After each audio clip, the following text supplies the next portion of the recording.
Wish you happy Easter. அப்போஸ்தல கிறிஸ்துவ சபையின் சார்பாக உங்களை நாங்கள் வாழ்த்துகிறோம். ஈஸ்டர் வாழ்த்துக்களை உங்களுக்கு தெரிவித்துக் கொள்கிறோம். ஈஸ்டர் என்றால் என்ன என்பதை நான் வேகமாக உங்களுக்கு சொல்ல விரும்புகிறேன். நமக்கு எல்லாருக்கும் தெரிந்த ஒரு 2 நாள் விசேஷித்தமாக இருக்கிறோம். கல்லறையில் நீங்கள் போனீங்கன்னா 2 டேட் இருக்கும். ஒன்று பிறந்த ஒரு நாள், 2வது இறந்த ஒரு நாள்.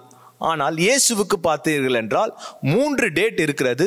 முதலாவது ஒன்று பிறந்த நாள் தான் கிறிஸ்மஸ், 2வது குட் ஃப்ரைடே அவர் இறந்த நாள், 3வது ஒரு நாள் அவருக்கு இருக்கிறது, அதுதான் ஈஸ்டர், உயிர்த்தெழுந்த நாளாக இருக்கிறது.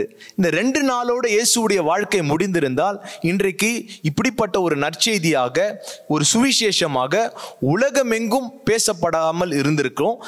ஏன் என்றால் இன்றைக்கு உலகம் முழுவதும் அவர் பேசப்படுகிறார் என்றால், மரித்தேன் இதோ சதா காலங்களிலும் உயிரோடு இருக்கிறேன் என்ற வார்த்தையின்படி உயிர்த்தெழுந்த வல்லமை உள்ளவராக அவர் இன்றைக்கும் ஜீவிக்கிறவராக இருக்கிறார். இந்த நேரத்தில் நான் உங்களுக்கு சொல்ல வேண்டிய ஒரு காரியம் என்னவென்றால், இயேசு எப்படி மரித்து உயிர்த்தெழுந்தாரோ நம்முடைய வாழ்க்கையில 2 டேட்டோட முடியாது. பிறந்த ஒரு நாள் இறந்த ஒரு நாளோட முடியாது. இயேசு எப்படி உயிர்த்தெழுந்தாரோ நமக்கும் ஒரு நித்திய வாழ்வு உண்டு. அதுதான் அந்த பரலோக வாழ்க்கை. அந்த வாழ்க்கைக்கு வழியாக தான் இயேசு இருக்கிறார். அவரை நாம் விசுவாசிக்கும் போது, அவரை நம்பும் பொழுது, அவரை போல நாமும் ஒரு நாள் மரணத்தை சந்திப்போமே என்றால் அவருடைய வருகையில உயிர்த்தெழுவோம். அந்த நித்திய வாழ்க்கையில நாம் சுதந்திரிக்க வேண்டும் என்றால் நாம் ரட்சிக்கப்பட்டவர்களாக இருக்க வேண்டும். மனம் திரும்பி அவரை விசுவாசிக்கிறவர்களாக இருக்கும் பொழுது அந்த நித்திய வாழ்க்கை நமக்கு இருக்கும்.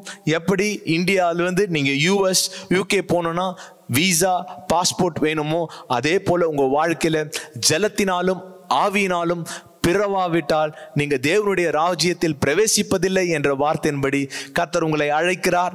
ஒருவேளை நீங்க மனம் திரும்பாத ஒரு வாழ்க்கையாக இருந்தால் மனம் திரும்பி இயேசுவுக்காக உங்க வாழ்க்கையை ஒப்பு கொடுங்க. அந்த வழிதான் உங்களை நித்தியத்துக்கு கொண்டு போகிற வழியாக இருக்கும். Wish you happy Easter. God bless you.